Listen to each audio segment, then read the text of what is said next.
Alors, rebonsoir à tous, c'est Ria Storm. On se trouve pour une nouvelle vidéo, cette fois-ci en ce mardi 14 février 2023. Alors, donc j'étais absent pendant 2 semaines parce que la situation météo était vraiment trop ennuyeuse. Donc là, j'ai trouvé un type de vidéo spéciale pour les tendances saisonnières pour mars et avril. Je vais rajouter avril parce que c'est beaucoup plus intéressant à en parler. Alors, pour le mois de mars, ça annonce plus froid que prévu. J'annonce une anomalie thermique entre -0,7 et -1,1, voire -1,2. Ça dépend de la puissance des périodes hivernales. Donc d'après, j'ai analysé grâce à ma méthode, bien sûr. Je ne l'ai pas trop expliqué, mais je l'expliquerai plus tard. Et anomalie de précipitations envisagées entre -15 à -5 à +15%, pardon.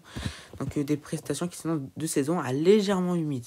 Donc ça dépend, on aurait parfois des passages anticycloniques, des passages perturbés. Par contre, un temps qui serait beaucoup plus froid, qui dominerait le froid une bonne partie du mois, qui n'exclut pas les périodes de douceur pour la toute fin du mois.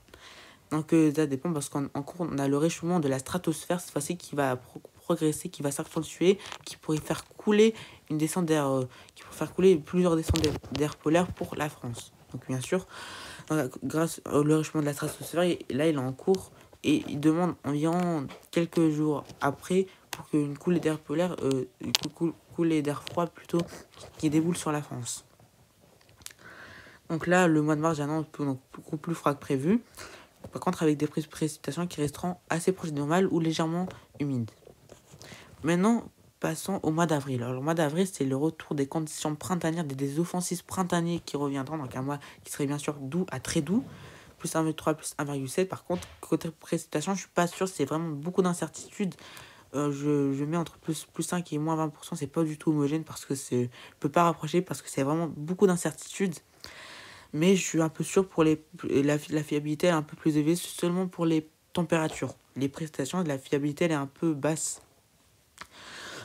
Mais après, je referai d'autres prévisions. Par exemple, pour la semaine prochaine, je réactualiserai les prévisions saisonnières pour les printemps 2023. Donc, cette fois-ci, mars, avril et mai. Donc là, le mois d'avril, donc, je le mets plus 1,3, plus 1,7, donc doigt très doux. Par contre, de saison légèrement, ça dépend. En fait, c'est vraiment beaucoup d'incertitudes. Par contre, beaucoup d'offensives printanières referont place. Un mois d'avril qui serait bien sûr très printanier.